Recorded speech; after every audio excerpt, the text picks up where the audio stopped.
Senador, vamos começar pelo fim. Nós estamos discutindo aqui a nota, a bravata da área militar, e realmente o Eumano está repassando aqui conosco. A declaração dos Marazias não tem nada de afrontosa, de ofensiva, de nada disso. É uma declaração absolutamente normal. O que está acontecendo?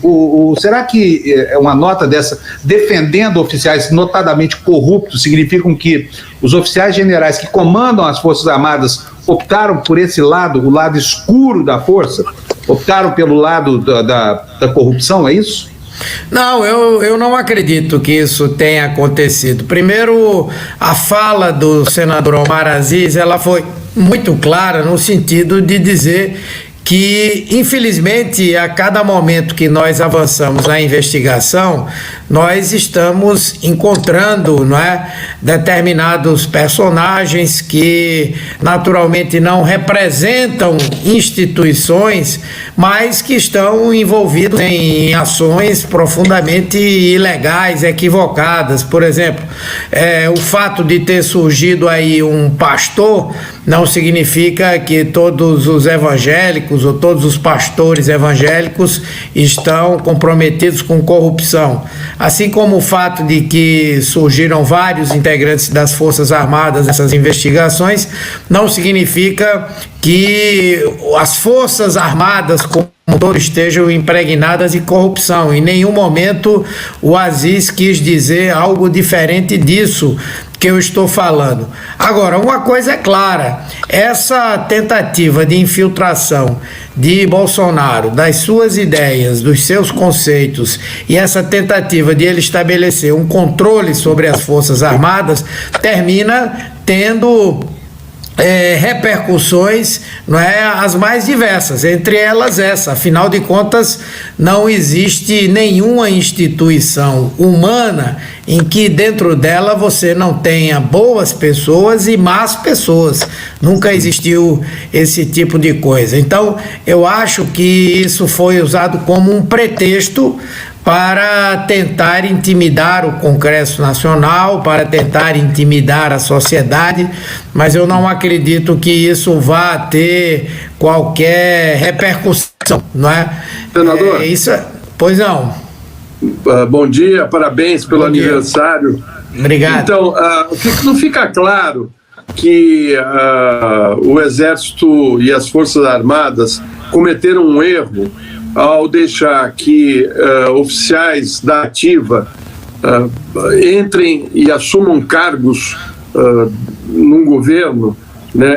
Não fica claro que eles deveriam ter saído da ativa e ido para a reserva para executar cargos executivos, né? Porque na realidade claro, o Pazuello tá blindado com o fato de ser general da ativa, né? O general da ativa envolvido, né, comandando um ministério que está com esse imbróglio todo e cheio de homens de confiança dele que vieram das Forças Armadas, eles entraram dentro do lamaçal, né? Assim, eu entendo que o senador Osmar está falando. Se você pegar as três forças, né, que estão lá trabalhando nos quartéis e realizando suas ações constitucionais, tá tudo certo. O problema é que aqueles que decidiram ir para um governo que tem um perfil ligado à corrupção e à milícia do Rio de Janeiro, é um caminho muito perigoso e está dando no que deu. Eu queria que o senhor explicasse isso para a gente. Não, com certeza. A nossa Constituição, ela é muito clara no sentido de que não há impedimento de que militares possam ocupar cargos civis, desde que eles estejam reformados, eles já não estejam na ativa. Acredito que em nenhum lugar do mundo civilizado esse tipo de possibilidade exista. E eu acho que a emenda constitucional que está sendo apresentada pela deputada Perpétua Almeida, ela vai nessa direção e precisa ser apoiada. Nada contra que os militares possam utilizar sua experiência em funções civis, desde que não sejam mais integrantes da ativa. E, na verdade, essa flexibilização que o Bolsonaro provocou, né, garantindo que os militares de qualquer condição possam ocupar cargos civis, ela é profundamente negativa e ela tem um objetivo claramente antidemocrático. Bolsonaro, ele nunca negou que o seu principal projeto é o de tentar se perpetuar no poder, dar um autogolpe e com isso se tornar ditador do Brasil. Esse é sem dúvida o grande sonho dele, não é? Não teve força para isso, pelo menos por enquanto, e eu acredito que não vai ter. Mas certamente o objetivo é esse, né? Na verdade, deu uma reforma aos militares, que ela é o oposto do que foi para os demais servidores públicos, né? Agora tomou essa decisão em relação ao teto, de que o teto deve ser contabilizado por função e não como um todo. Isso tem um endereço certo, que é de beneficiar oficiais reformados da alta patente, e já são mais de 6 mil cargos do executivo que são ocupados por militares. E o que é mais importante é que muitas vezes, ou pelo menos no caso do Ministério da Saúde, foram pessoas ocupar esses cargos, esses espaços, que não têm a devida experiência na área da saúde. Então, o resultado é que terminam acontecendo distorções como essas. Não quero dizer que todos os militares que estão lá no Ministério da Saúde tenham se envolvido em ilicitudes, mas essa possibilidade se abriu e aquelas pessoas, como quaisquer seres humanos, estão, suscetíveis aí a defeitos de caráter, a problemas individuais que os fazem mergulhar nesse lamaçal. Então, eu defendo aqui veementemente o senador Omar Aziz, porque ele não teve qualquer intenção de atacar as Forças Armadas como um todo. Ele fez muito claramente a exceção. O certo era que os militares agora, nesse momento, determinassem aos seus integrantes que nenhum deles pudesse exercer funções que são restritas aos civis. Senador, bom dia. Parabéns aí pelo dia de ontem. Muita força e coragem para continuar seguindo Obrigado. Nessa encruzilhada aí da CPI, nessa cruzada, né? Na verdade, parabéns. Ontem, né, o senador Omar Aziz mencionou a existência de um dossiê que teria sido elaborado justamente pelo Roberto Dias. Teria uma série de documentos ali provando provavelmente negociações escusas ali de dentro do Ministério, relacionadas sobretudo à compra de vacinas. Queria saber do senhor se vocês têm ideia do paradeiro desse dossiê e se esse dossiê foi requisitado pela CPI e as expectativas em relação a esses documentos. Bem, na verdade, todas essas informações, elas não são informações assim absolutamente precisas. O que se comenta é que há de fato esse dossiê, que ele estaria no exterior, seria uma espécie de seguro de vida do Roberto Dias, né? Mas pelo menos da minha parte eu não tenho mais informações sobre isso, né? Então resta agora. Aliás, senador, desculpa, deixa eu perguntar, como é que essa informação chegou à CPI? Porque essa parte me faltou aqui. Como é que chegou a informação de que ele teria um dossiê? Ele mesmo espalhou isso, é isso? Bom, se ele tem, provavelmente ele espalhou a boca pequena, porque o dossiê só tem esse papel de funcionar como uma espécie de seguro de vida se as pessoas souberem que ele tem esse dossiê, não é? Agora, lá para a CPI, chegou por intermédio de algumas pessoas que compõem a CPI, mas sem nenhuma, digamos assim, nenhuma garantia de que isso é verdadeiro, não é? Quer dizer, ainda é uma incógnita para nós, né?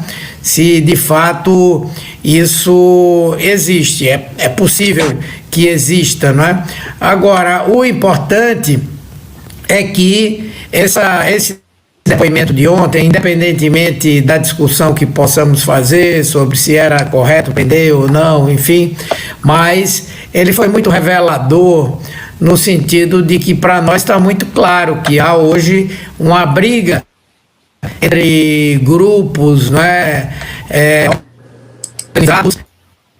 organizados para o desempenho de atividades criminosas e que estão em disputa política pelo controle, né, desse botim do Ministério da Saúde.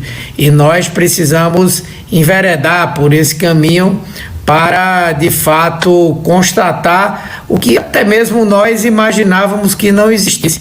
Acreditávamos que houvesse incompetência, omissão, até mesmo que houvesse uma decisão deliberada de facilitar a transmissão da doença entre as pessoas para produzir uma imunidade coletiva.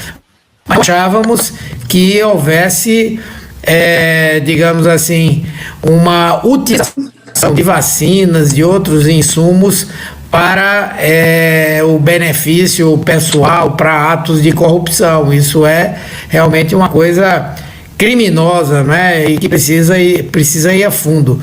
E o que está fazendo essa grita toda quanto à CPI não é as coisas que nós já provamos, é isso. Não é? À medida que a CPI vai avançando e vai chegando perto da corrupção e vai chegando perto de pessoas influentes dentro do governo, aí se abre esse total desespero. Oi, senador. Primeiro o registro aqui, ó, a Lília Machado Cabral está informando aqui que o governo exonerou o Laurício Monteiro Cruz, que é um dos envolvidos ali, um dos primeiros citados, se não me engano, pelo Luiz Miranda, se eu não estou enganado. Agora, não, ele é citado pelo Dominguete, não é? O Dominguete, né? Pelo Dominguete. Diz que ele funcionou como uma espécie de intermediador entre essa Senar, que é coordenada por um pastor, não é? E para fazer a intermediação da venda de vacinas. Esses atores. Pois é, agora eu queria politizar um pouco aqui a nossa conversa, senador. Aí ontem o senador Omar Aziz foi para o plenário, foi para o microfone e reclamou do comportamento, da atitude do presidente do Senado, Rodrigo Pacheco, que disse que, logo na sequência da nota dos comandantes militares, o Rodrigo Pacheco disse que o Senado respeitava demais as Forças Armadas. Na verdade, ele reforçou a nota dos militares e não defendeu o Senado. Foi isso que o Omar Aziz reclamou, que esperava um outro comportamento do presidente do Senado. Qual a sua opinião sobre esse fato? Veja, naquele momento eu não estava no plenário, eu não cheguei a ver a fala nem do Omar e nem do presidente, mas a julgar pelas coisas que me disseram, de fato a expectativa deveria ser a de que o presidente do Senado se mostrasse mais firme na sua colocação, não é? Especialmente para desmentir essa ideia que me parece um pretexto de que de alguma maneira o senador Omar Aziz tivesse atacado as Forças Armadas como instituição. Se foi isso que realmente aconteceu, eu creio que ficou muito aquém do que deveria ser o papel do presidente do Senado. Agora, eu vi algumas manifestações depois de alguns senadores, não é, que estavam literalmente bajulando os militares, não é, tentando atacar a CPI. O problema é que o que se diz, eu não sei se isso é verdade, mas se é verdade nós vamos chegar junto. O que se diz é que esse esquema do Ministério da Saúde, e deve acontecer em outros ministérios também, pode envolver parlamentares influentes. Então talvez isso explique a gana, né, a sanha que alguns deles estão contra a CPI, querendo desmoralizá-la o tempo inteiro, dizendo que tem um conteúdo meramente político. Vamos ver.